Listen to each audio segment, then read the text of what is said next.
Next question chapter number 6 का है, expertise in the history is important in the film industry. तो बोल रहा है हिस्ट्री का नॉलेज होना बहुत ज़रूरी है फिल्म इंडस्ट्री में। मतलब फिल्म इंडस्ट्री या फिर फिल्म बनाने के टाइम पे, कोई पिक्चर बनाने के टाइम पे हिस्ट्री का नॉलेज बहुत ज़रूरी है। जब कभी कोई हिस्टोरिकल मूवी बनेगी तब हिस्ट्री का नॉलेज होना बहुत ज़रूरी है। और ये बट ऑब्वियस बात है, ठीक है, क्योंकि वो ज़रूरी क्यों है? क्योंकि अगर तुम कोई हिस्टोरिकल मूवी बना रहे हो और तुम्हारे पास हिस्ट्री का नॉलेज ही नहीं है, क्या वो मूवी कोई देखना पसंद करेगा? बिल्कुल भी नहीं। तो ये बात है कि अगर तुम्हें हिस्टोरिकल मूवी बनानी है तो तुम्हें एक्सपर्टीज़ होनी चाहिए, तुम्हें बहुत नॉलेज होना चाहिए हिस्ट्री का। क्वेश्चन समझ में आया? अब देखते हैं answer. It is essential to have knowledge of history while making films on historical events और अ पर्सन। तो बोल रहा है कि ये बहुत ज़रूरी है हिस्ट्री का नॉलेज रखना जब हम कोई हिस्टोरिकल इवेंट, कोई जैसे कोई घटना हो या हिस्ट्री में, उस घटना के ऊपर जब पिक्चर बना रहे हैं तो हमारे पास बहुत ज़रूरी है नॉलेज होना उस इवेंट का। या फिर अगर हम किसी इंसान पे भी पिक्चर बना रहे हैं तो भी हमें बहुत ज़रूरी है हिस्ट्री का पूरा नॉलेज होना। ठीक है, अब क्यों ना ज़रूरी है देखो। If the movie has a historical theme, then our directors are required to create backdrop designs showing the atmosphere of that period.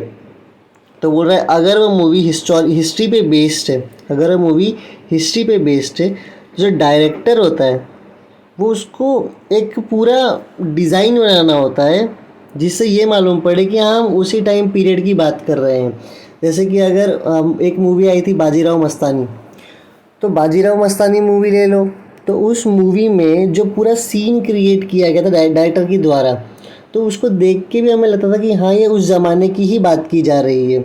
मतलब ऐसा तो नहीं है ना कि हम मॉडर्न बिल्डिंग बना देंगे और बोलेंगे कि हिस्टोरिकल मूवीज़ नहीं।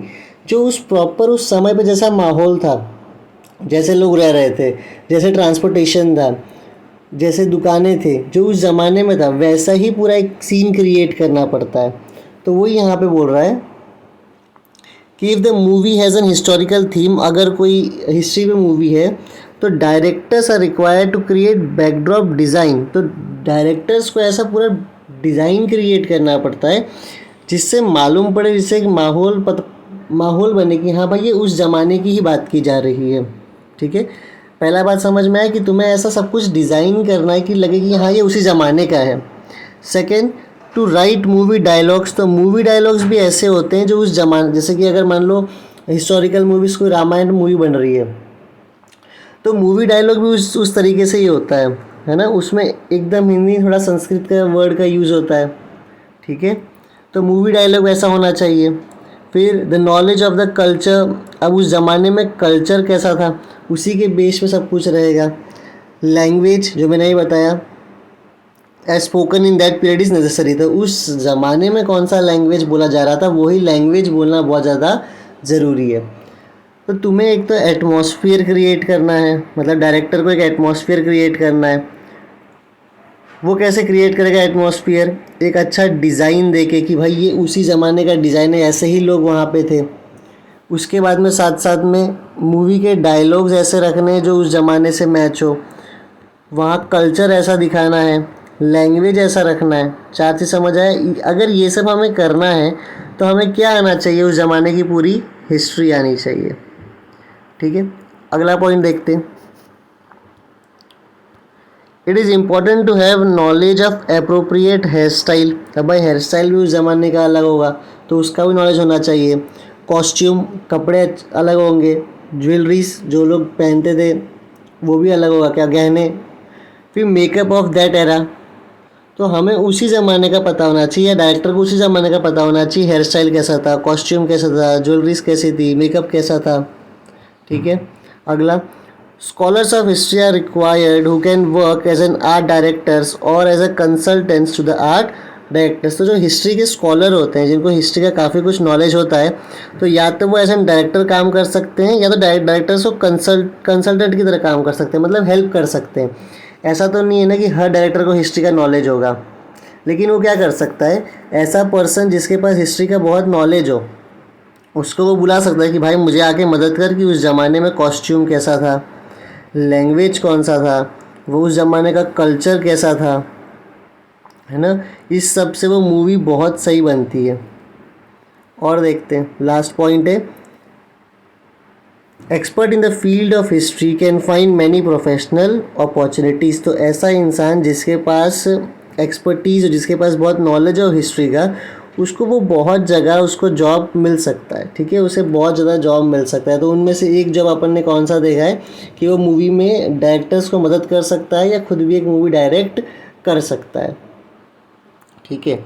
इस आंसर को कैसे लिखोगे एक बार, सबसे पहले तो क्वेश्चन था कि कोई भी फिल्म अगर हिस्टोरिकल मूवी बन रही है किसी इंसान पे या कोई इवेंट पे, तो उसमें हिस्ट्री का नॉलेज बहुत ज़रूरी है। वो क्यों है?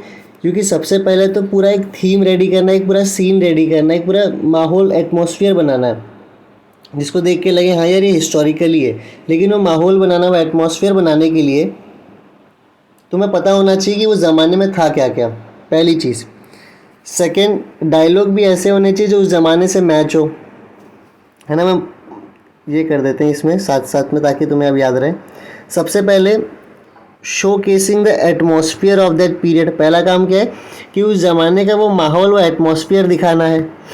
सेकेंड, डायलॉग्स वैसे होने चाहिए, कल्चर वैसा होना चाहिए, और लैंग्वेज भी उस ज़माने के हिसाब से होना चाहिए। तो चार चीज़ हो गया, show casing the atmosphere of that period, उस ज़माने का एटमॉस्फेयर, डायलॉग्स, कल्चर और लैंग्वेज, ठीक है।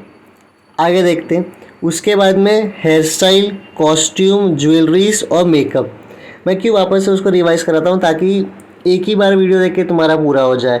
तो पहला क्या था, शोकेसिंग द एटमॉस्फेयर, तो एटमॉस्फेयर तुम्हें उस ज़माने का दिखाना है, डायलॉग्स उस ज़माने के हिसाब से लिखने हैं, कल्चर उस ज़माने के हिसाब से दिखाना है, और बहुत ज़रूरी है कि लैंग्वेज भी उसी ज़माने की तरीके का हो। तो language as spoken in the period is, in that period is necessary.